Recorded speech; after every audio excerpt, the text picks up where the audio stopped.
Kept going.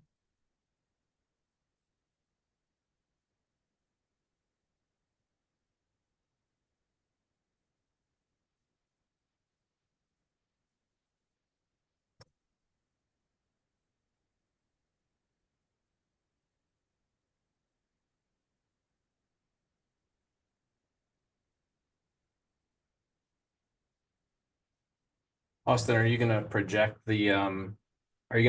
them as you share them, or should I share them with my team and have them open them on their computers? The email I sent should have gone to all of them if they want to open them on their own, but I will be projecting them and sharing my screen regardless. So whatever works best for you and your team. No, that's fine. That way we can be looking at exactly what you're looking at. That'd be great. Yeah, of course. I think we should be good to get started. If you are here. Yeah, I mean the email hasn't come through yet, but for Yeah. whatever reason, sometimes it takes a while. So you can go ahead and get started if you'd like. Yeah, I mean, the first thing we're gonna do is we're gonna before we get into any of the articles, we really want to kind of talk about the recent raises that UF gave. I did send you an email, Patrick. I didn't get anything back on Right. that front. Um, I mean, it leaves GAU kind of with a lot of questions on how it went through. So for people in the call here, the recent raises that you should have all gotten, they should have gone in your paycheck today. We know that I've talked to a couple of GAs and some of them didn't get their raise this time, or they had some issues with communication with their department. If it takes another paycheck, don't worry about it. But those raises were not a result of bargaining, as we're doing here. Those were as much a surprise to GAU as they were to all GAs and a lot of departments. Um, uh, some GAU leadership were told about the raise around an hour before they went out to everyone, which is not really, I would say, a definition of being informed. So, I mean, our question is, I guess as best as you can, Patrick, why did UF decide to go down this route and kind of unilaterally give these raises out to GAs with kind of not much communication done whatsoever to GAU? Well, I think it's actually pretty simple. I mean, the contract empowers us under CBA 10.5 to give raises over and above what we bargain, and that's what we elected to do. I mean, it's not really any more complicated than that. Yeah, and we're aware of Article 10.5. I mean, it's been there. It's so individual GAs can be and units can offer competitive rates. It's it's against a lot of what we do here. It's kind of you took your offer that we haven't seen movement on months, and you unilaterally implemented it without any sort of discussion to GAU, and that's really, I mean, you can understand how we wouldn't take that well. While we do appreciate raises for GAs, we act as that sort of discussion. We act as having that, and I agree that Article 10.5 allows UF to give those raises above and beyond what we negotiate. Um, but um, it's just kind of it was a new tactic. It's not one that we've seen before from UF. And it's not one that we really appreciate doing, especially after one of our previous proposals we gave you really called for doing the exact same thing. It said, once we decide on Article 10, once we decide on these raises, let's implement them as soon as possible. Let's make sure people get these raises. And that's something that UF denied off the bat. They said that, the Board of Trustees will not ratify raises outside of a full contract. And we, to our credit, we said, okay, we recognize that. We want to get negotiating done as soon as possible. We will not force Article 10 to be implemented sooner. We will say, let's focus on the actual values itself. And after doing that, UF still decided to go down this route. And so it's really, that's why we're confused. That's why we don't really know, why this was decided, um, without any sort of communication, without a discussion on this sort of stuff. And yes, it's within UF's rights to do these, as far as I understand, but it's not, it doesn't give the impression of coming to the table and bargaining in good faith. It gives the impression of, we can do whatever we want, we can implement whatever we want. And, to be quite frank, we've been in talks with our lawyers and people who actually do this and study their laws, and they've told us point blank that, if they saw this continue, again and again, and this sort of behavior and this sort of, disrespect for the bargaining process, that they would look into, where we could file an unfair labor practice. And I'm not saying we're at that point or what you did was against the contract. I'm saying it doesn't give the impression of good faith bargaining. It doesn't help us come to a final decision. If anything, it derails this sort of conversation and makes it harder to find that middle ground that we're all looking for. I appreciate that, Austin. I mean, I appreciate, I'm not going to argue with, your right to consult with whomever and governing yourself accordingly. That's certainly, GAU's right. I would disagree with one thing just from a factual perspective, and that is, I believe in 2022, amidst negotiations that have been going on for extremely long period of time, the university also implemented during bargaining before an agreement, before a TA. I mean, so you're welcome to go back and check. But that was right before I arrived here, which was in December of 22. My understanding was that in the October-November timeframe, there was a 10.5 implementation of a raise. And it was before a TA had been reached. And like I said, that was happening right as I was coming on board. So again, I'm not disagreeing with the sentiment. I appreciate what you're saying. I think another consideration is the fact that we have been bargaining since, September of 23 at this point. So it's not as if we haven't been bargaining for an extremely long period of time. And, we felt it was time to go ahead and give, our employees a raise. We feel like they've waited a long time, and we felt, again, I don't think there's any argument about whether or not we're empowered to do it under the contract. I appreciate your interpretation that there's no precedent for it. I've tried to explain that I believe I disagree, and I think there is a precedent for it. But I encourage you to go back and look and check, and if you think there's a difference, by all means, please share that. I do appreciate the sentiment that you feel it is not in keeping with the spirit, for lack of a better term, of what we've been bargaining. I appreciate that and take that at face value. I understand, but again, we feel that the contract allows us to do this, and we felt it was the right thing to do. So we went ahead and implemented. To your point about providing communication, that was literally a professional courtesy to you and the leadership of the union. If you would be more comfortable in the future, if that is not a time frame that is of value, I wasn't trying to put you in any more of an awkward situation than anything. I was just trying to let you guys know exactly the communication that was going to be going out to your members. I wasn't trying to make it any worse than it otherwise would have been by giving it to you all in a slight advance notice. That was all that was. Yeah, and I appreciate us getting any notice. Obviously there's no requirement for you to give us that notice, but it is, it's kind of a last second, hat tip of, an hour before GAs were born. That doesn't give us any sort of time to kind of go through the understanding, while we're doing work, while we're doing our jobs. So, yeah, and I do appreciate you saying, we have been bargaining a long time. It has been over a year. It has been a long time doing bargaining, but that's not to say, we have given a lot of proposals back and forth, but stipends is one of those where, I'm not going to say that we have been properly bargaining for a year and a half. We have given proposals over that time, sure, but it has not been as numerous as we have. And the last several proposals have just been the exact same thing over and over again in reiterations. So, yes, we have been bargaining a long time, and, we are still far away from the final things on a lot of these proposals, but to say, hey, it's been a long time, people deserve raises, that's what we've been saying the entire time. That's what we've been trying to work towards the middle ground for, and we've been just hitting a brick wall again and again every time we give a proposal to UF. So, I don't really appreciate trying to say, both of us have been doing this for so long, it's on both of us for having this delay. Ava, what do you have here? Yeah, it's just a reiteration of your point, Austin, but the idea of, let me say it this way. So we're in agreement per 10.5 currently.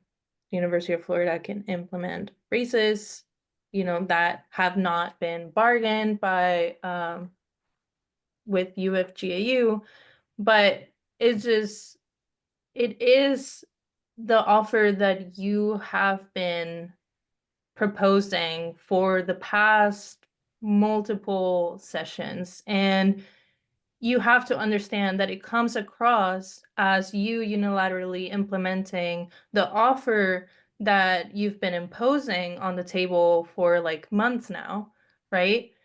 And now we have to see if UF is willing to continue bargaining in good faith and actually meet somewhere in the middle from where what we're proposing, or if it's content with just giving the offer that they've offered and not moving at all. If the latter is the case, then it doesn't come across as good faith bargaining. So we'll see, Patrick. That's what I want to say. Yeah. I appreciate the point. You mind if I respond, Austin? Did you Of have course, something? yeah, of course. So here's what I would say, and I think we have a fundamental disagreement of opinion on this point, and I realize that you all have been very consistent in saying this. There's often a referral to the middle ground, meaning there is some obligation in this process that we both start off by establishing what the edges are, and that there is an obligation of both sides to somehow move towards a perceived middle.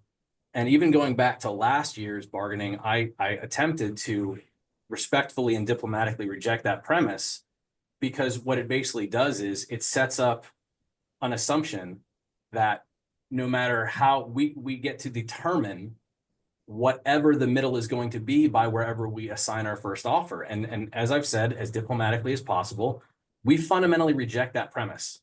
We do not have an obligation to continually move towards your position just because you have a position that is substantively different from the current contract. This is not a first contract.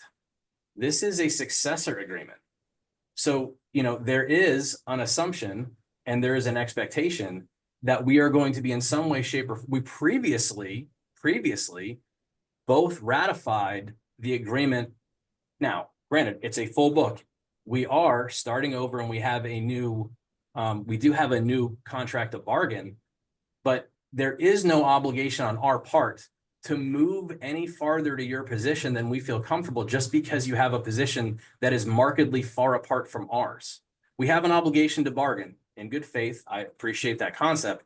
But if we don't want to go any farther or move any farther off our position, that is not by definition immediately bad faith bargaining.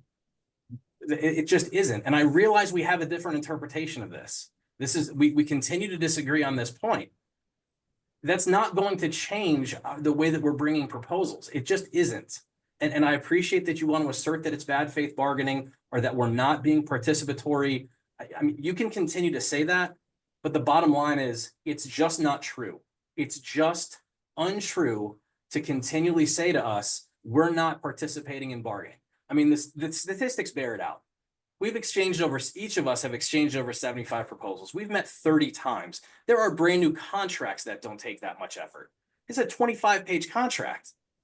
So I appreciate that you don't like the proposals we're giving. And you don't like that we've said we're not going any farther on this article. We're not interested in continuing to make any more changes to it. I appreciate that frustration, but there is not some underlying obligation on our part to continually change where we are. There just isn't. And I'm sorry that we just disagree on that point. Ava, what do you have here? I was gonna say that UF continuously pretends that our position on stipends is not based on like actual material needs of graduate assistants. Like it is some made up number that we're making it as high as possible so that UF will move an inch. That's not the case. These numbers have meaning. They're rooted in like actual need. So it is in the interest of UF to move towards the middle, to move towards meeting the needs of its employees, to make sure that its employees can afford living where they work, right? It is in your interest and it is in good faith bargaining to move towards that standard, because we're both equal on the table. We're both equal parties on the table, and we're presenting to you that there is a material need for increases in the wages, and increases that are substantial. And the fact that they are substantial increases in the wages, that does not have to do anything with us. It doesn't have to do with anything about, like, you know, our ideology or whatever, our belief system. It's not made up, it's real. And if that difference between what currently is and what is needed is humongous, that's a UF problem. That's because UF has not been providing living wages for years and years. And so we come to the bargaining table so that we can make sure that UF does get to the point where it provides living wages for graduate assistants. That's not ridiculous. Expecting UF to get to move towards the middle, it's not ridiculous. It's you know, you can say that it's not necessary or legal, like illegal for you to not move. I can grant you that, because, you know, the law often and most often sides with employers. But that's not, we're not talking about here whether, like, we don't come to you as like, you have, you know, you will be illegal, doing something illegal 100% if you don't meet us in the middle. We're saying you're not doing something in good faith because you're just looking out for your self-interest, and you're not caring about what the other side, the GA side, is telling you that they need. If you come towards the middle, you know, that we can take as like, okay, they are interested in hearing us and doing in giving us a living wage, or at least like compromising a little. If you don't move an inch, that to us means that you don't care about this, that you would rather not give us a living wage, that you would rather not give us any increase in the minimum if possible, because you don't care about what graduate assistants need. I don't know if like people are saying stuff. I'll move on. I want to say, Anusha, I see your hand and I appreciate you doing that. We're gonna, I think, move forward just so we can make some progress. If we have some time, we're gonna allow maybe one or two people to talk very briefly, but for now, we're gonna try to make some progress. I know we've been talking about this for 20 minutes already, but I do see you and appreciate it. And please feel free to comment if you have anything here that you think would benefit either team from reading. But just no one be excessively rude in those comments either. So. I think we will move on. I think we'll get to the actual proposal here. I think Patrick, you mentioned some of the statistics about how we've been sharing a lot of proposals and we've made progress. And I think it's fair to talk about where we're at, sort of in overall where we're at. Can you guys see this screen? Okay. Yeah. Okay. So this, I mean, it's a presentation. It's very short. It's 4 slides. We're just talking about sort of overall the context in which we are coming to the bargaining table. I think it's been a couple of months. I think it's worthwhile just briefly going over it. So, you know, we start with, you know, so this idea of, you know, do we believe that GAs are paid enough as it stands with the current minimum stipend? And we can look at a couple of ways of determining this. Obviously, if we look at the cost of living and we look at our minimum stipend, it's not great. This includes the raise that UF has, you know, just generously given GAs, but we're still far beyond that cost of living. And the cost of living that we are presenting, that we do in our proposals, yes, is a significant increase, but it wasn't as of 5, 6, 7 years ago. We were paid close to that living wage, and our wages have not kept up with the cost of living in the local area for Alachua County, right?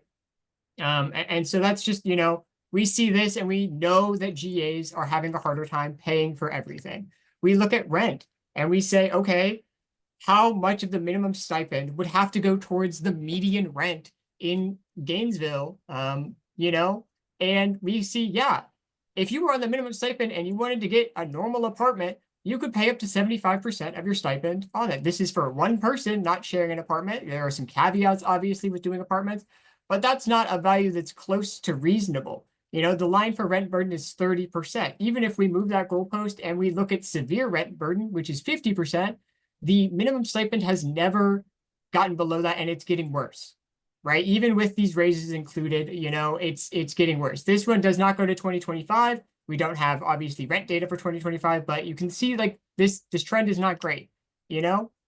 If we look at the minimum stipend and we compare it to the minimum wage in the state of Florida, you know, what people are paid for working 40 hours a week at a minimum wage, we're at 100%.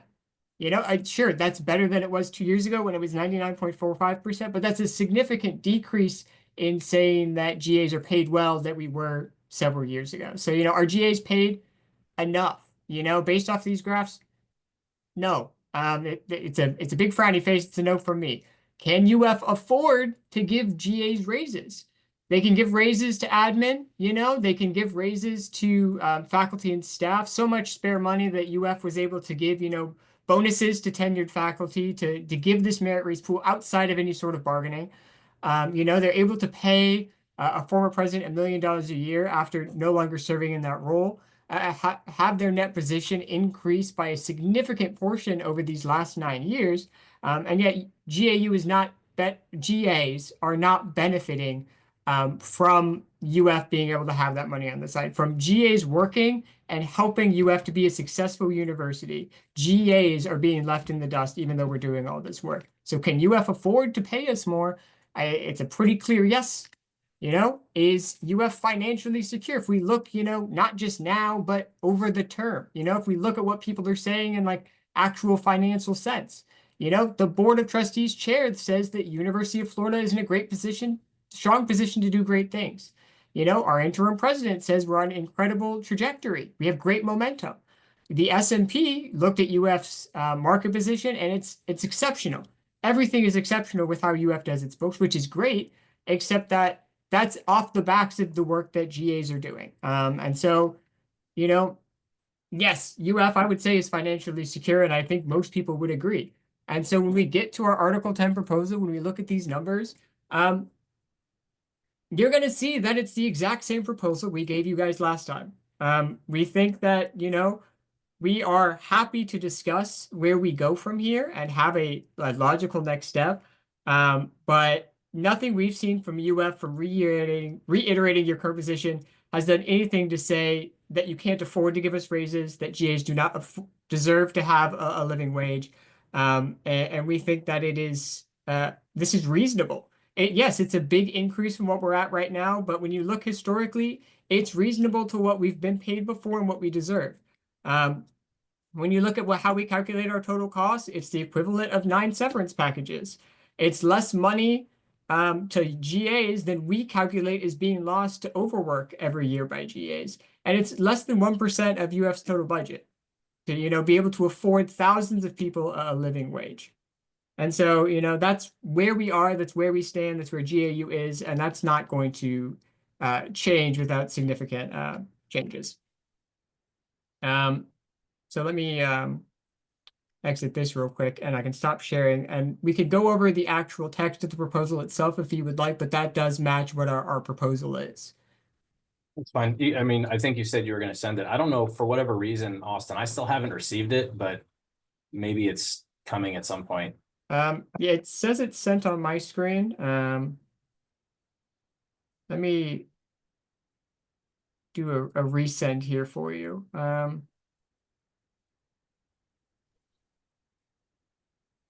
Okay, I've resent the email on my end, so hopefully that does Okay. come through soon. Thanks. but- No, you don't have to go over the individual text unless you really want to. No, I think that's fine. Do you guys have any comments, or does anyone on the bargaining team here have any comments you guys want to add? Yeah, Ava.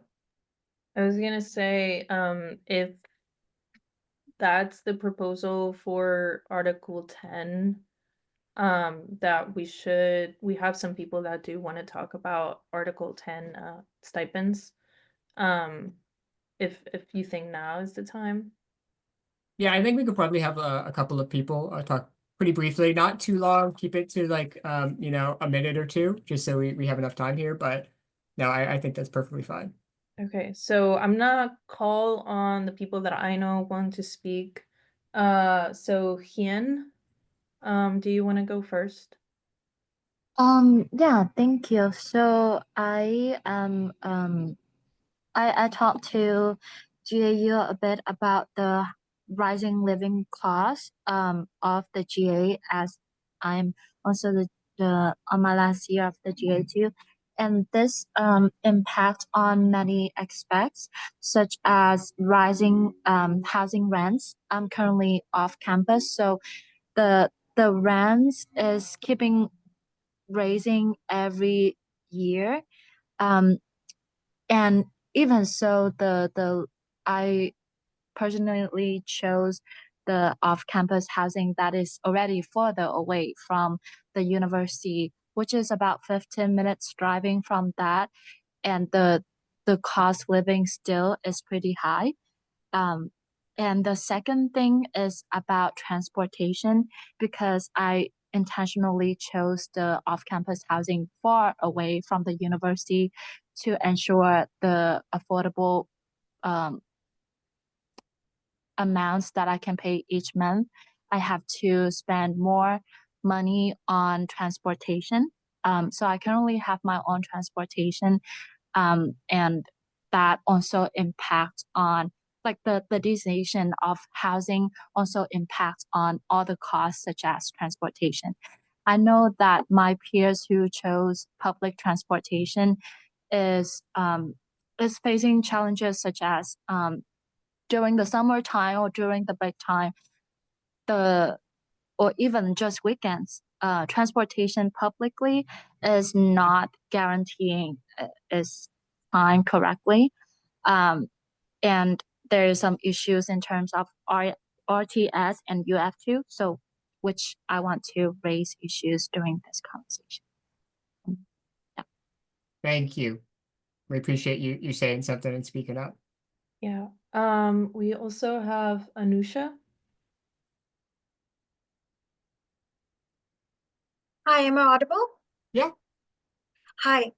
So, Mr. Keegan, I really do appreciate the time you took, and you're here to, hear us out and, talk about bargaining. I had a question from an employer perspective, because as PhD students and as graduate students here at UF, we are also learning how to be a potential employer in the future, because we are setting up to be our own PIs and set up our labs. So my question, as you being a UF representative, is if I just checked the stats online, and I think we have over 12,000 GAs here at UF, and if Not 12,000, accurate. That's not accurate. it isn't? The number of graduates is different than the number of GAs, so we have anywhere between 3,000 to 4,000, I would say, on Okay. average. But that number would fluctuate each semester. But yeah. So let's take an average. I will go with the lower end. So just to, continue this conversation, and thanks for correcting that. So 3,000 employees are telling me that they are failing to meet their basic needs with the salary that me as an employer providing. I think that should be heard first. And second, my question to you is, how would you, as an employer, if you have a team of 3,000 employees telling you that they are underpaid and they are genuinely having a terrible time meeting basic demands, as Hein also spoke about, and Eva through Lydon and Austin has been speaking with you on behalf of all of us. So you as an employee, could you give us some solutions, like what would you do, so that we can sort of, start a more healthier conversation versus criticizing each other's points and, going a lot of back and forth. I wanted to know what you have to say regarding this. I mean, we're not good. This is a bargaining session. It's not Mhm. like engage in hypotheticals. But here's what I will say in response to your question, which I understand what your point is. We disagree on whether or not a 0.5 FTE 9 month appointment should be interpreted as a 1,250-hour job or as the job that it is. And that is, so our statistical analysis is broadly different based on that different supposition. So, I mean, that's the primary answer to your question is there are certain assumptions about the way that with all due respect, Austin presented that data. We don't agree with the way that it is described. Okay, I understand that you may not disagree, but I think it's a unanimous truth that every single GA on this call would understand and agree that none of us are working 20 hours a week towards the researchers that we have been engaged into and we are paid for. And since many a times those hours are not accounted for, and we're just doing this because we have workload and we got to match up with the results that are anticipated and expected from our employers. If UF is not accounting for that, so you're talking about, let's say, a semi-employee being overworked, is underpaid, failing to meet basic demands, and you as an employer are refusing basic pay. We are literally just asking for that. That's it. Not much. Thank you, Anusha. I really appreciate your comments in here. And as always, make sure you guys put things in the chat. And I think Anusha makes a really good point that as we've iterated before, stipends is not something that happens in a vacuum. It happens in conjunction with workload and overwork. And it's due to the fact that, we're paid 20 hours a week. That is the maximum international GAs can work. And yet that is not the reality for many GAs. When we survey GAs, we see that on average, they say they're working close to 30 or 40 hours a week. And that's where we're getting that kind of lack. They're dedicating their lives to these sort of things, and they're not getting paid for the hours that they see themselves working. Whitney, I see your hand up. We're going to hold comments right now as we're moving forward. But if we have time later, we'll take more people for talking. But I think we just need to make some progress here. We have a lot more proposals to get through. But thank you for being here. So let me move on here to workload. I think that's a good next article to kind of move forward to. And I mean, again, you're going to see here, Patrick, that it is the exact same thing as we gave you guys last time. There have been no changes. The intent is no changes from our last proposal, because as we've said, we have not seen movement. We have not seen a discussion over this. When it comes to Article 7, I think we've iterated time and time again that GAs are overworked and overburdened. And it's often on GAs to keep UF functioning as a flagship university.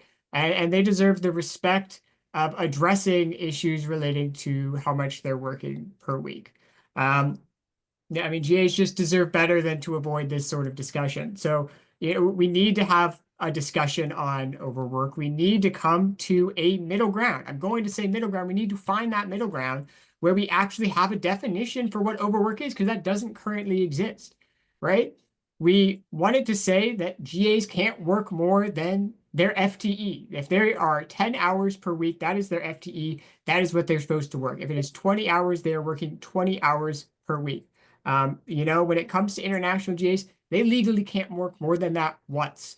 So to say, an average, or to say that we, shouldn't address this issue is ignorant of addressing those real concerns that those GAs have, because if they report that they're overworking, that's against, laws. That's against federal regulation. They can't say that ever. So how do they ever complain that they're being overworked? Unless they have some sort of protection to say, I should never force myself to work more than 20 hours a week. I never should. And so we need to have that definition. We need to say what the distinction between academic and research work is. And we need to say what it is. And that's what we are trying to define here. That's what we've tried to define again and again. And that's what we ask you to please take a look at and come to the table with a way for us to have this discussion. We're not trying to say this is our final proposal. We're trying to say, let's have a discussion. We want to have that discussion. We don't want to not have that discussion. That's what we want to do. And the proposal is going to match a lot of what we've done before. We've agreed on a lot of aspects of this article. To be fair, we've made a lot of progress on it. We just really need to get over the hump on that top part, and have those reviews. And so that's where we're at on workload. Hannah, what do you have here? I just wanted to add on to your point and make it very clear. This is the same proposal as we offered last time, and we keep saying that workload is an issue, overwork is an issue, and you've said in the past that it's not a widespread issue. You're not seeing a lot of grievances for it, and we've pointed out that that's specifically because there isn't a good definition. And we have a bunch of people here today who I think can attest to the fact that having this definition would be really helpful for them. And I think you've expressed issues with it overlapping with academics and all of this stuff in the past. And as Austin just said, like, we want to continue to have this conversation. And if you need to bring a different definition than the one that we've been bringing, we would absolutely love to see whatever sort of language UF can bring us. But we would really, really like a definition for overwork. It is an issue and it'll help us with grievances and with all of this issue moving forward. I think it's a fair point, Hannah. And this is what I would say, which I think we've been trying to say. It's laid out in 7.1. I mean, 7.1 lays out what the hours to be worked based on FTE are. I'm left a little confused as to, I mean, if you want a definition that says, you know, connected to 7.1 that says, look, this is working in excess of that constitutes, you know, overwork. I mean, I think we would probably be happier to consider something along those lines. But as I've attempted to say, and I think Dr. Kelleher did a more elegant job than I did of explaining it, having it be a function of academic registration is just not going to be something that we're going to be interested in, like, period, full stop. It just isn't. But I mean, I think that we can certainly talk. Oh, I'm sorry, Eva, go ahead. I didn't see your hand. I mean, you can finish your point. But I was pretty much done. Okay. Well, what I've said this in the past, and I'll say it again.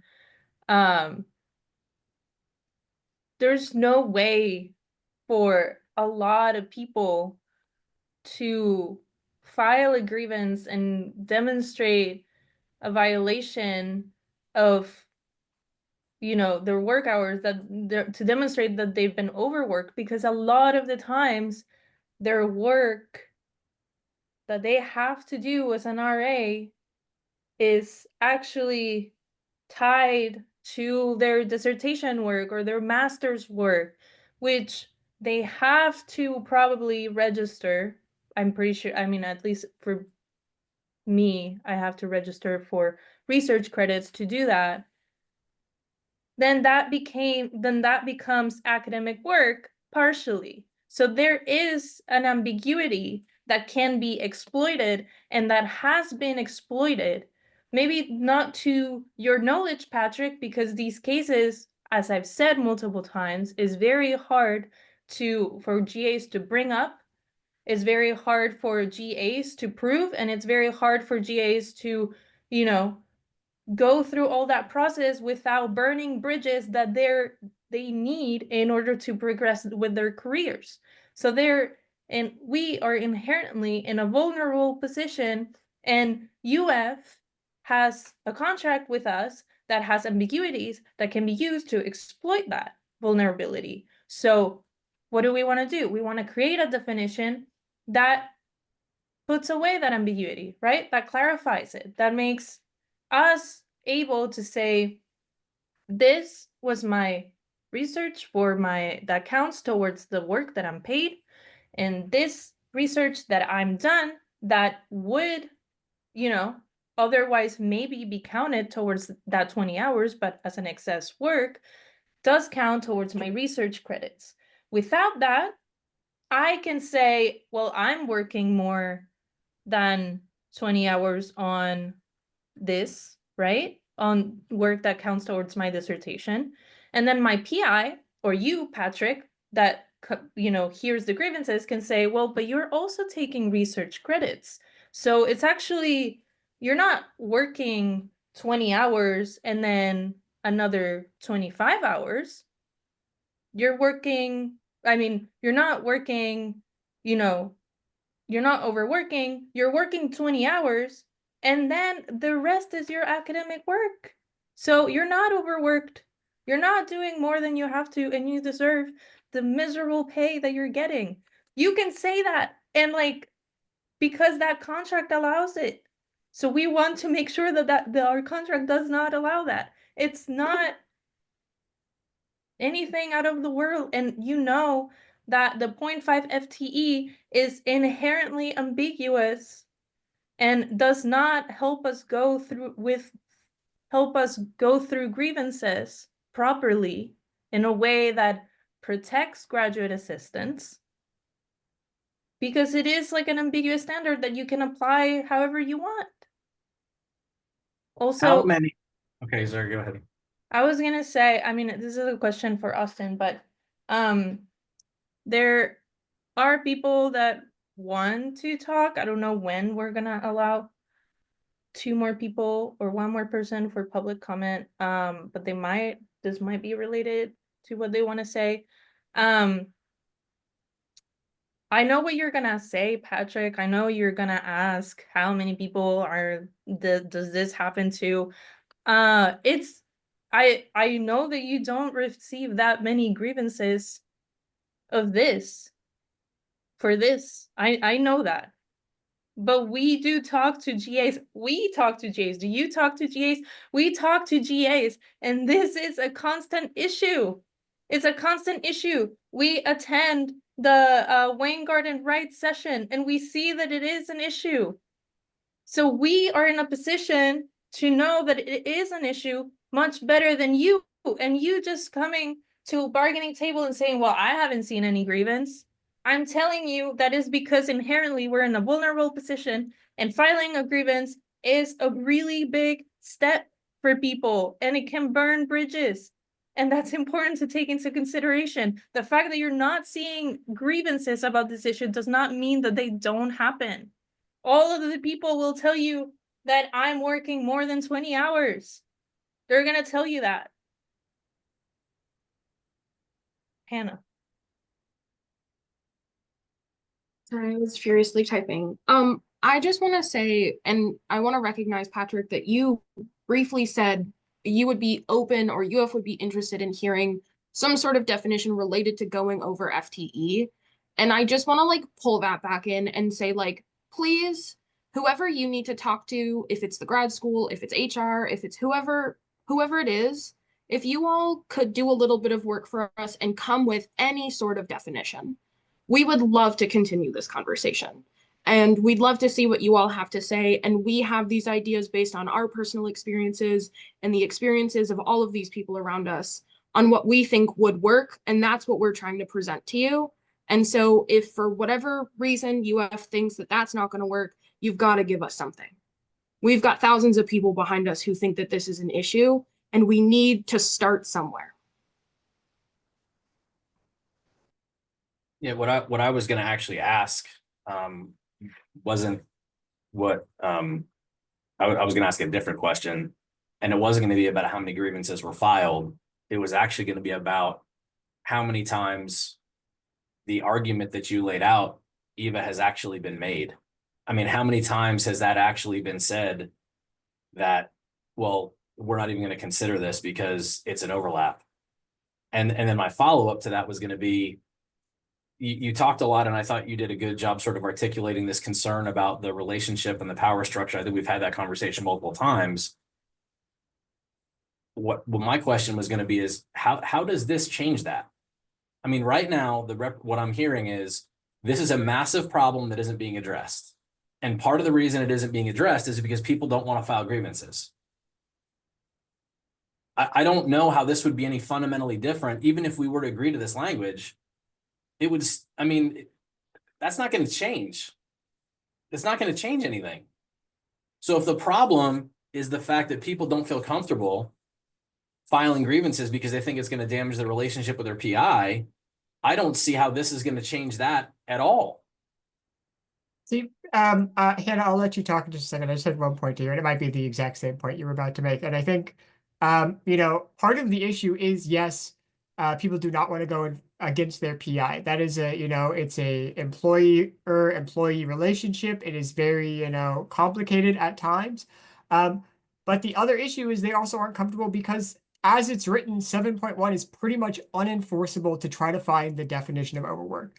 We say it has to be an average over your FTE. So you have to keep track of all of your hours over the course of a significant period of time to say, oh, you know, this is an average. Or could someone just argue, yes, that's just a, you know, a one-off. You were asked to work more because it was the start of the semester, but you can work less later in the semester and balance it out, you know? Or, you know, they are signed up for research credits or teaching credits. And, you know, yeah, I worked 40 hours last week, but I was in, you know, credits. So like, that's still like worthwhile. And that is them being taken advantage of. And we want to stop them being taken advantage of and say, if you're in credits, you know, and it significantly overlaps with your work that you are paid for, which is a specific thing we put in here, it is limited to when there is significant overlap, you should know when you should stop working. You should know if I'm being told to work more than X number of hours, then I can say no, and I have good backup behind me, that I am justified in this.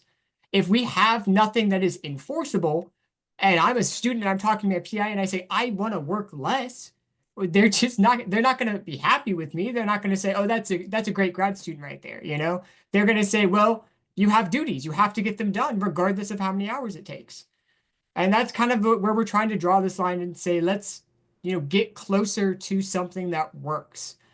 Because as it is, it does not work. And maybe that's a fundamental disagreement we have as you've worded things, but that is as where we stand, and that is where grads feel that they are.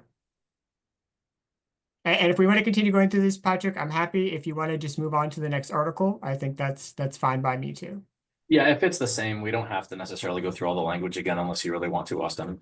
No, I think we've made a good point about where we're at, and we do hope to have a further discussion on this. We really do. And you know, in saying that, we're going to move on to Article 4, which is as always a mess. But I've sent you two versions of it, Patrick. I've sent you a clean version and a dirty version, pretty much. And the dirty version has a lot of comments, and the clean version is our attempt or Hannah's attempt, and she spent some time on this, to kind of highlight and show where we have made changes. Okay. And so if there's anything significantly different, we're happy to talk about it if you notice that. But the dirty version should be like, yes, this is it. The clean version should be the exact same thing, but we highlight all those changes. So I'm not going to go through all the language here. I don't think the specifics of line by line are like majorly important. I think what we need to note here is in the last two articles that we presented, 7 and 10, we are significantly far apart. We have made very little progress, and yet we have asked a lot of UF. We have asked you guys to really reevaluate some of these things. We've asked you guys to come back with a definition for 7, to please, you know, discuss with us Article 10 and have these conversations. And I think Article 4 is the other side of that coin. I think Article 4 is us telling UF, you know, we want to work together to finish this contract. On Article 4, we have made significant concessions, and we are no longer trying to say we GAs deserve the right to reappointment.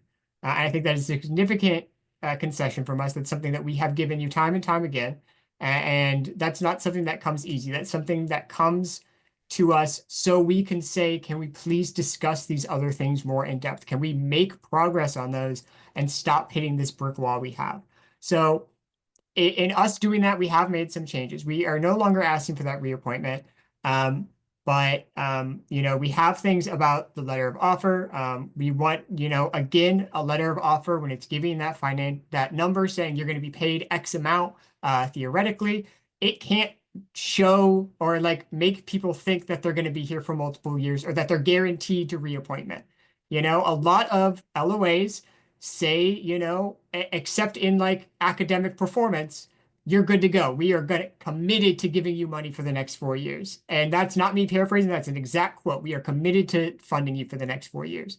And so we wanted to make it really clear that, you know, an LOA is a 1-year thing. Yes, a degree takes longer than 1 year, but an LOA is the University of Florida saying we will not commit to more than 1 year, but we will give you that first year, you know, and there are specific examples where you would not be reappointed, and you know there are instances where you would be, but it should outline the ways in which your appointment would not be continued. That you have reserves to right to not reappoint people. That this is not a promise of a 4-year contract, and making it very clear. I think that transparency is vital in all GAs. I think it's vital for everyone to have. To make that even clearer, when we go to appointments and reappointments, we make it as clear as possible for GAs what their letter of appointment and reappointment says. It has, the dates. It says the full appointment length, the start and end dates of that appointment, and the details if they're different. So just making it very clear, a GA can look at this, they can see this letter of reappointment, and they can say, if I do my job and there's no extenuating circumstances, I should be employed through June. And I have these duties to do, and the duties may change and they may be broad, but they are my duties, and I know, what I'm supposed to be doing. Can we just go back 1 second, Austin? Yeah, of course. Because I'm not sure I want to make sure I understand the intent in 4, 5, and 6 and how they're different. So 4 is the standard 1 semester, 9-month, 12-month period. 5 is the actual reporting dates of those semesters or time period. And then how does 6 differ from 5? Because I'm struggling to sort of even with the example that you provided, I want to make sure I really understand it. Yeah, Hannah. Yeah, if you don't mind. So I tried to make this as clear as possible.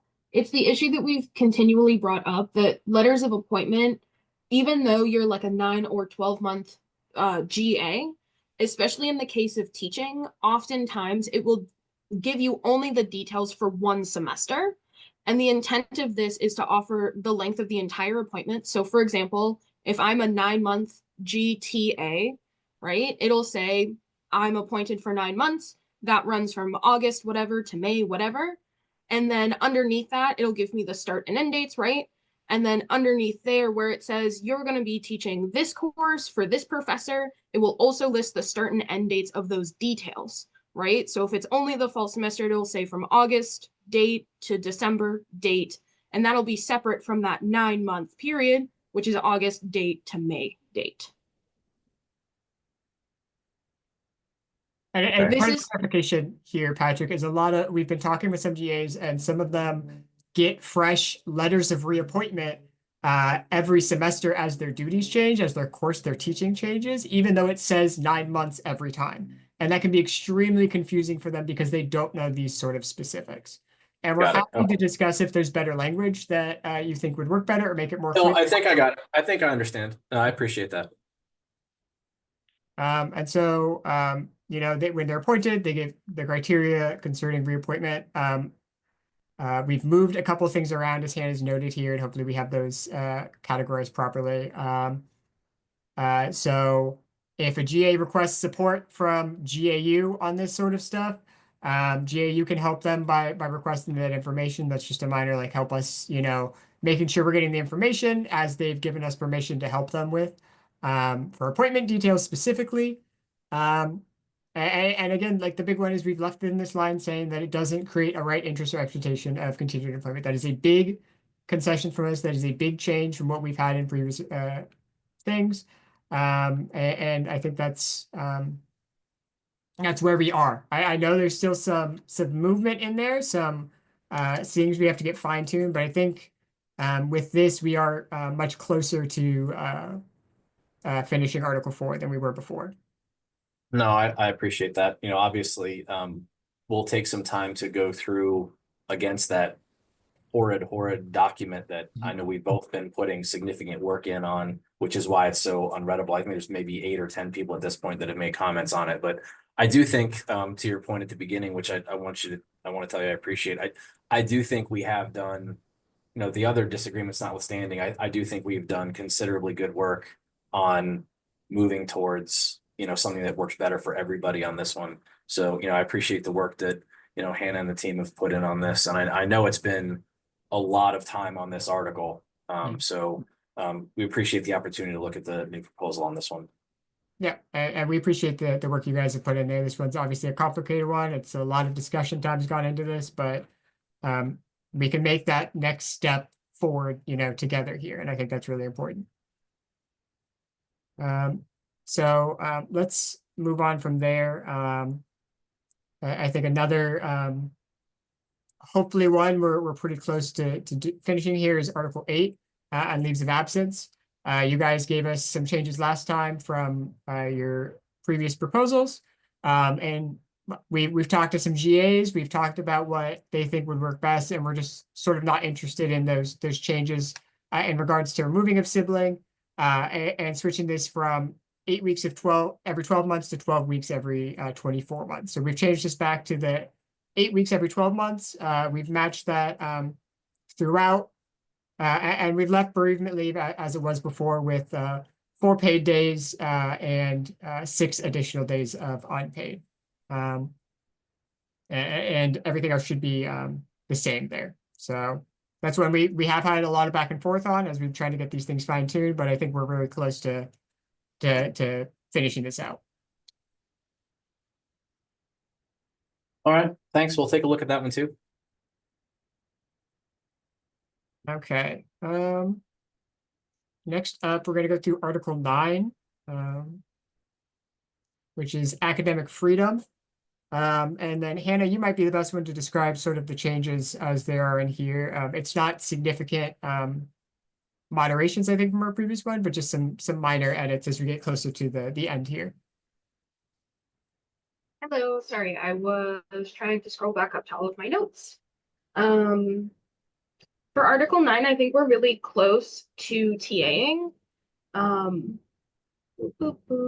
So sorry, I've been typing. So really the big changes here are not content changes. They're moving stuff around and trying to reorganize the article so that it's as understandable to a reader as possible. If you look back at the previous proposal that you all brought to us in November, what you'll see is I moved the 2 sentences that were in the existing 9.2. I moved one up and I moved one down, just so that's kind of all sorted out. Things are back to where they go. If you want to know specifically what I moved, the last sentence of 9.1, which is our definition of academic freedom, is one of those 2 sentences where it says, additionally, the parties acknowledge that this agreement shall not constrain a GA's right to engage in constitutionally protected behaviors. That has not changed in language at all. It has simply moved. And additionally, I returned the first sentence in the existing 9.2 to where it has belonged, and it got deleted somehow in all of the changes that were made. That's the sentence that you all were really concerned with, where it says members of the bargaining unit also have a responsibility that includes the competent performance of duties and obligations for teaching and upholding academic freedom for others. Again, that movement was just a logistical issue, so I have just reinserted it to where it was previously. Got it.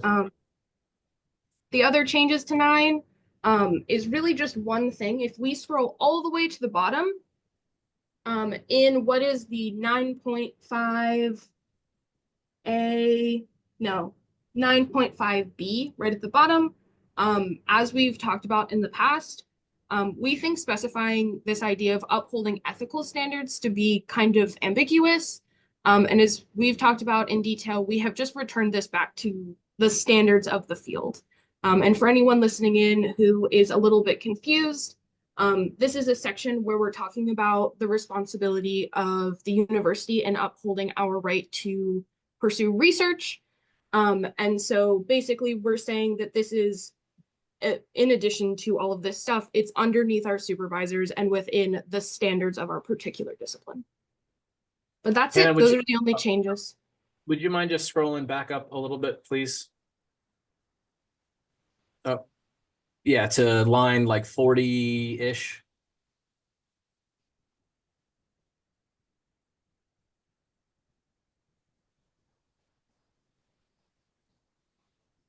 Yeah, because the intention is that there's a parallel and matching structure between line 39 and then what you were just reviewing, correct? That's the intention. Yes. Yeah. Got Standards. Got it. Okay. Yeah, we'll take a look at that one. Thank you. Okay.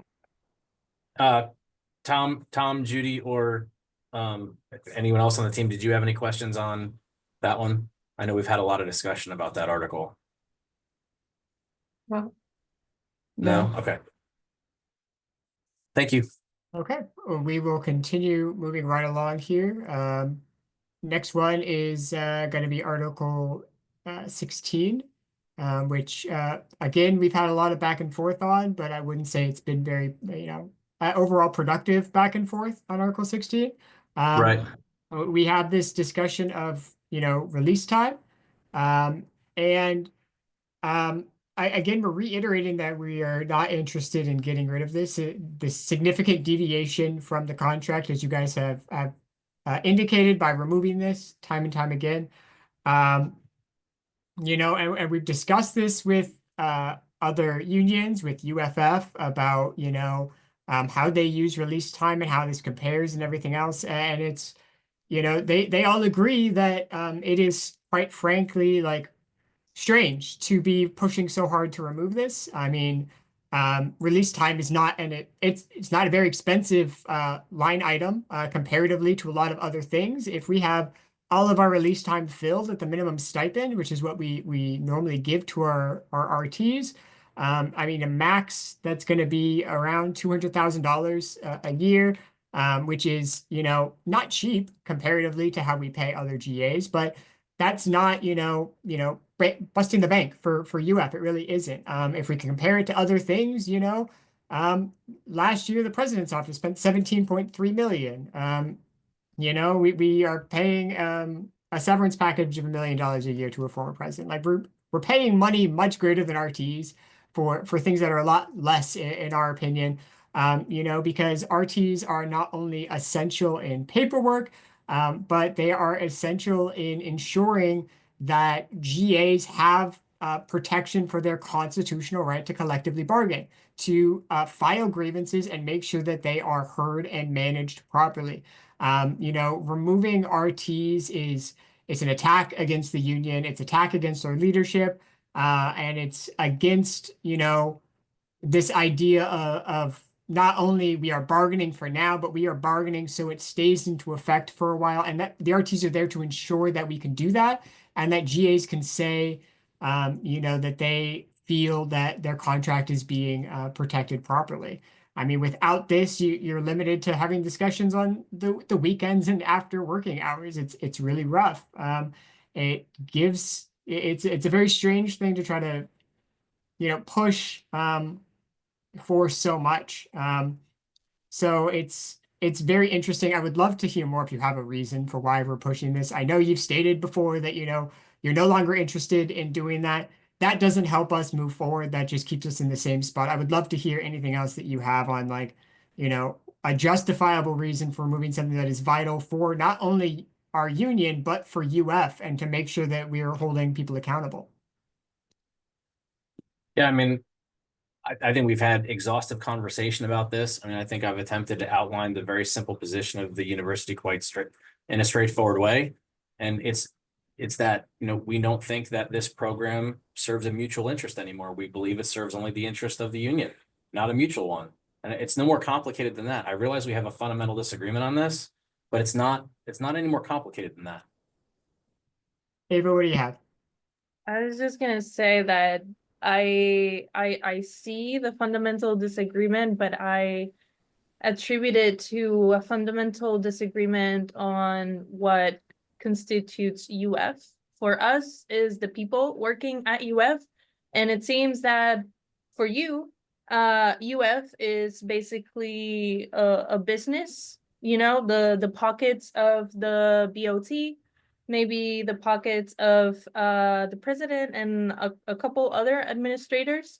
And so it is not in the best interest, of course, of these people to pay more to workers, to make sure that the workers have a working and accessible union that can fight for them and help them file grievances and help them understand the contract and their legal rights. It is not in your best interest, but it is in the best interest of people at UF. It is in the best interest of employees at UF to have people that are released timers, people that have the time, right, to answer the emails from graduate assistants who may be experiencing something that is very distressing, like being overworked or being maybe harassed by their PI or some other employee,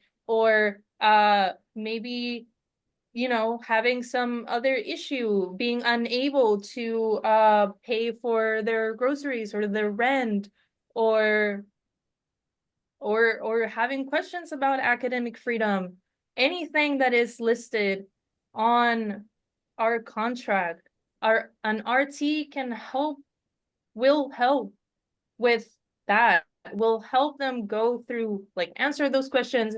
And if they're members, go through the process of grievance. And if they're not members, we also, like, you know, give them some information and good pointers so that they can, you know, be better off. But once we stop having RTs, our union basically does not have enough resources, enough people with enough time to do all of these things. So of course it's not in your best interest, but it is in our best interest. And when I say our best interest, I mean graduate assistants at UF, who are a big important part of the university. So it is in the best interest of the University of Florida by our definition of what University of Florida is. You can disagree with that definition. Like I said, I think you do. But yeah, I also want to point out that you continuously apply this logic that, you know, previous GAU teams have agreed to like $1,000 raise to the minimum, and so we are sort of constrained to this $1,000 raise to the minimum that you're proposing now. But your previous teams have agreed for years and years to this release time article, not touched it at all. So wouldn't you, by your own logic, be constrained to just leave it as it is, or even, like, you know, make a little change here and there? But you're just like, nope, it's gone. We're not interested. We don't care about what you have to say. We don't care that this is helpful to you. It's obviously unhelpful to us, so it's gone. That's kind of hypocritical. Like, if you're gonna be using that to like withhold a living wage. But I think I get your point, Eva, and actually I'm gonna forego. I have a presentation I was gonna give, but I'm gonna forego giving it now. We've covered a lot of the stuff that was in there, and I think to your last point you made, you know, of hypocrisy, which, you know, I appreciate your statement. I went through all of the current outstanding proposals. Okay. GAU is currently holding out on, by my count, 17 substantive changes to current contract language. 17. This is the one that we have continued to ask for. So, I mean, that is the reality. I'm happy to go through if you'd like to talk about. You wanted, now granted, this is different because the reason I'm not going to go through all this is because some of it has changed with the presentations you've just given. But in terms of the substantive changes to current contract language, let's just say it's more than 10, okay? Because it's definitely more than 10 that we're still, this is the one fundamental change to current contract language that we have been asking for from the very beginning. So I appreciate the fact that you think it's hypocritical that we are, you know, quote unquote, digging in on a particular provision. But in terms of what components of the previously ratified agreement that we are happy with versus which ones we're not happy with, it's not even close. It's not even close about how many things that are fundamental that you all are insisting we change and how many we are interested in changing. It's a matter of degree.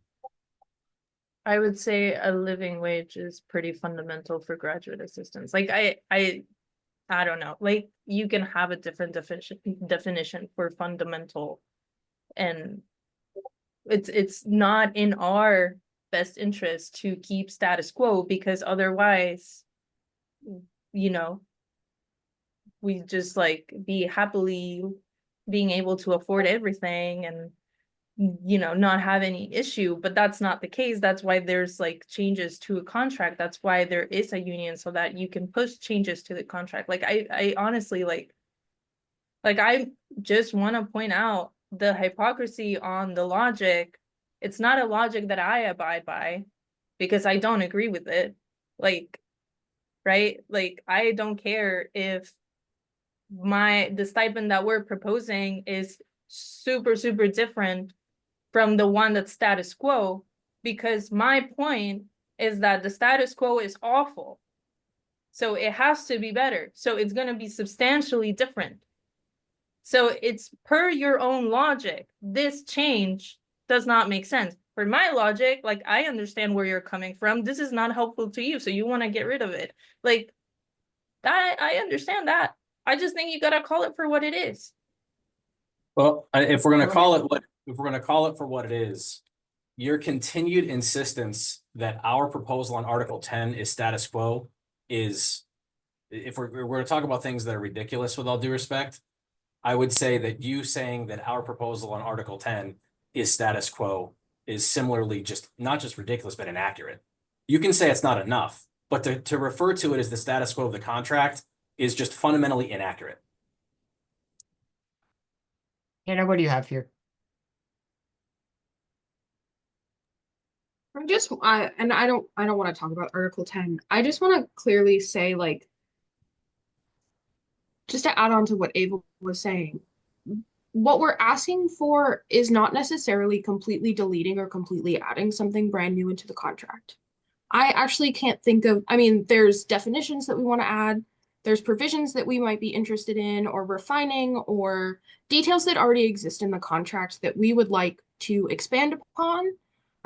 But we're not simply trying to delete anything, to the best of my Rolodex of information that have happened in the last 18 months. And I just want to clearly say that for anyone who's here and who hasn't been in these conversations, because saying that we're asking for like super fundamental changes to the contract, I'm just not sure. And you say you have a presentation, but It's that's no all longer. fine. Yeah, because I'll give you one very quickly. We would interpret removing the word average from Article 7 as a fundamental change. That is a fundamental change. So Yeah, there's Okay. I think the difference is how we're viewing this. And I don't want to draw false equivalencies. I don't want to say an eye for an eye across this contract. I think obviously there are interactions between these different articles. We've made that clear time and time again. And obviously earlier today, I said we made significant concessions in Article 4, and we hoped that we would see some movement on Article 7 and 10. You know, we've extended that olive branch. But I mean, to say these are the same is, I don't want to go into that. I think when we make changes to the contract, and when we propose changes, we hope to find that middle ground. We do so because over the several years we've had this language in place, GAs have identified issues, and we want to address those issues to make sure that GAs can do their job effectively and make sure that they are not taken advantage of on campus. That is our goal for these changes. Their changes are changes to the contract. I'm not going to argue that we want changes from the contract. They're changes to improve the lives of GAs. And I think we're very consistent in that regard. Release time is one of those where removing it does not improve the lives of GAs. Removing it does not improve the lives of anyone at UF, except very slightly on a budget line somewhere, I'm sure. All it does is it makes it really a lot harder for the union to function, right? That is how we view it. That is, we've given no explanation otherwise for this significant deviation. And that's why we are not going to make movement on release time. It is something that would make it a huge difference to the way that the union can function and the way that GAs can be protected on campus. And so that's why it's not been up for discussion for us. But everything we've brought up to you, we have said time and time again, let's talk about it. Let's find that middle ground. Let's find, I know you don't like the term middle ground, but let's find a discussion. Let's find out, we've identified an issue. Let's fix the issue. And that's where we're having those differences on those other things. And I understand that we are far apart on some of those other things, but you know, that's our position, and that's where it's going to stand, and that's probably, I'm sure, a fundamental difference. But that, I appreciate that.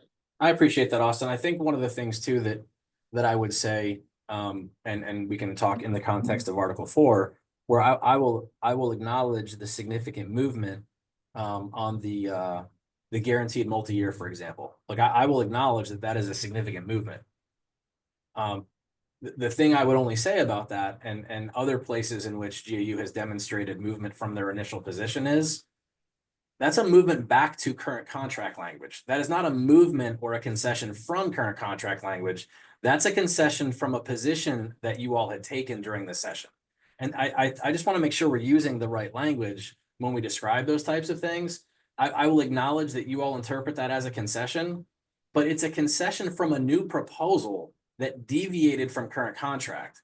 So I think it's not interpreted the same way by our team as your team. I just feel obligated to at least say that.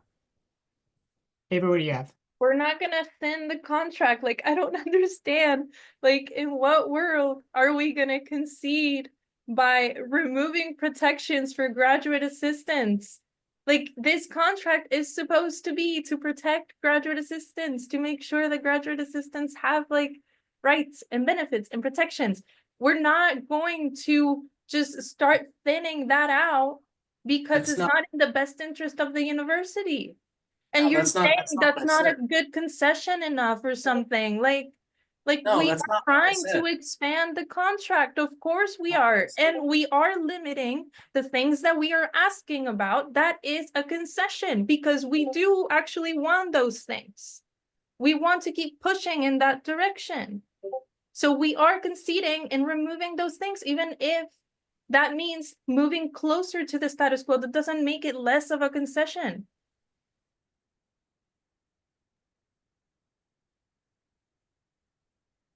Do you have anything you want to add, Patrick? Because this is the last one that we had to present to you all today. No, the only thing that I was going to add is I'm going to be sending over to you, Austin, if it's okay. I went ahead and printed 3 and 5 and signed them. Mhm. And I was going to send those over to you so we can sort of add them to the done column. You know, back was in, perfect. you all had sort of, I believe, agreed to the last version of those two that we had done. So I'm going to go ahead and send those over to you for signature, if that's okay. Yeah, Ava, what do you have? Well, there's still someone who said that they wanted to speak, do public comment, if this is now the time. Yeah, I think if we take a couple minutes here, we still have a lot of time until our session's technically over. So if we want to let those people talk, that's perfect. Patrick, to answer you directly, that's perfectly fine. I'm happy to receive those and working on those. Okay. Great. So, I don't know how to pronounce your name. Sorry, Amia? It's Amaya. Oh. Can everyone hear me okay? Yeah. Yes, fantastic. Okay, so I am a GA here at the University of Florida. And firstly, I do want to thank everybody, GAU and administration alike, for taking the time here to meet on our behalf. It is always greatly appreciated. Don't want to backtrack the conversation, but obviously I must say that as somebody who is trying to live on these wages, that livable wages are not actually livable, and they are going to more than just housing as we try to survive. I want to echo Hannah's request for administration to return with definitions of overwork and FTE and things like that, because it would be especially helpful in moving forwards towards an actual solution in the spirit of good faith bargaining, so we can have a basis to kind of work off of. I also want to point out the kind of overshadowing of international GAs and low-income GAs. International GAs aren't able to work. It is simply illegal. Securing housing for international students is difficult due to lack of credit, which we know that financial interventions are used in place of credit in times. And so if they are trying to use their stipends to kind of offset the credit issue, it just simply is not, like, it does not, the math is not mathing. The math does not work out at the end of the day. I just wanted to kind of round off my statements by saying that attempting to maintain our livelihoods in addition to our other obligations, because the stipends, the bargaining, the RTs, these conditions does not happen in a vacuum. So there are plenty of other conditions that are happening at the moment that we also must be cognizant of. And I just would also like to explicitly state that our grievances, I felt just witnessing in this meeting that our grievances are not being met with the proper respect and understanding of severity of our vulnerable positions as GAs as we produce our high quality work for the university. The arguments are, being reiterated because they're being disregarded and we're not being held in the same esteem as other faculty, staff, and employees. So I just would like to call attention to that. And again, thank you all for your time. Thank you for speaking. We appreciate your time and thank you for being here. Ava, was there someone else you wanted to talk about? Amanda. Hi, Amanda. Hi everyone, can you hear me okay? Yeah. Hi everyone, hi GAU. I just wanted to first say thank you all so much for the incredible work that you all have been doing. I've been following some of the bargaining sessions and I think that obviously this push towards getting away from the status quo is really fundamental to making sure that GAs have a living wage, to make sure that the university runs in turn, and that we really push towards equitable living conditions. I just wanted to chime in also as a previous GA at UF, and essentially mention how important it is that GAs are treated well and how much of a domino effect it can be just to invest more money in the well-being of the people who work for you. I left University of Florida for a multitude of reasons, one of them being the conditions that GAs are put under comparatively to the rest of the country. I'm now in a lab and at a university where I've taken my federal grant and I'm now being paid in arguably living wage, and the productivity and the vibe and the community and just the relationship that we have with our community is much stronger and our administrative force is much stronger. And I just think that it is obviously not directly in the benefit of the university to shell out money for any reason other than to keep the lights on, as so your team used to mention, but that these people are fundamental to keeping the university working. And it's fundamental to keep moving these contracts forward and making sure that they make a living wage. So I just wanted to pop in and give my support. Thank you all for everything that you do. Congrats on all the hard work that you've done in the past few years. And that's it. Thank you, Amanda. We appreciate your time and thank you for your comments. Ava, is there anyone else or is those the two we had set up here? This is all the people that have contacted me prior. If anyone else is inspired, I don't know, I guess you can say stuff, but otherwise, no, there's nobody else on the list. Yeah, if someone's really inspired, we could do probably one more person. We don't want to do this for too long, and we'll talk more in debrief for anyone who wants to talk. So don't feel pressured in any way, shape, or form. But if someone does, please feel free. Otherwise, we'll move on. Okay, I'm wait a couple seconds. Okay, I think we are good then, unless Patrick, you had something for us. I just want to, and we can do it over email, Austin, if you'd like. I just want to make sure we nail down the next session because I don't have it on my calendar unless it's going to be next Friday or the Friday after. I know we kind of conversed back in December, but I don't have any, unless I missed it, I don't have our next session on the calendar. That might be on me for not discussing. I think I meant to once we got things confirmed.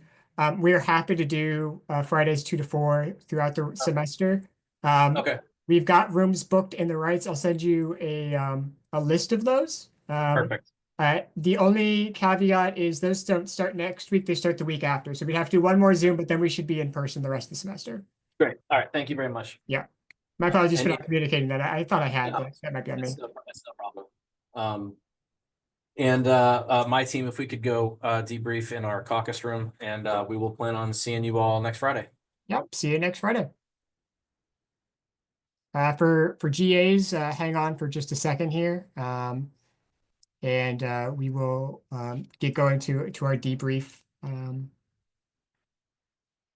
Just gonna give them a second here. Yeah, I just posted the link and the passcode in the chat. Yeah, so if you guys want to join us for debrief, you don't have to, but we would appreciate it. Just switch Zooms to the one that's in the chat. We won't take up a ton of your time. Max, the worst case will end at 4 like we scheduled to. But if you have any comments or questions or anything you want to talk to us about, that is a fantastic spot to talk to us, or ask us anything. So feel free to join. I have to run both of them, so I can't switch over and start it until I get a lot of people switching over. So switch over if you're going to. Otherwise, I'll have to end this for all of us and you won't get the link. The link's also in your email. So whatever works best for you. I'm going to keep talking nonsense until we for like a minute or two more. Hannah's hanging out with me, you know. We're having a good time. We'd love to hear from you. We would love to hear as much feedback as possible. We are not paid. We are just GAs who take time out of our week to do this. If you want to say something or do something, or just say thumbs up or thumbs down to us, we'll take any feedback, even if it's critical, because feedback is what makes us improve. So I'll give you guys another 30 seconds to click that link if you're going to join the Discord. I feel like I'm like live streaming. I'm like, click the link, in the chat for a discount, but click if you're going to join. Some of you might be away from your computers at this point. That's okay. I won't take personal offense. I'm still recording all of this, so this is all stuff I have to use against myself later, but that's fine.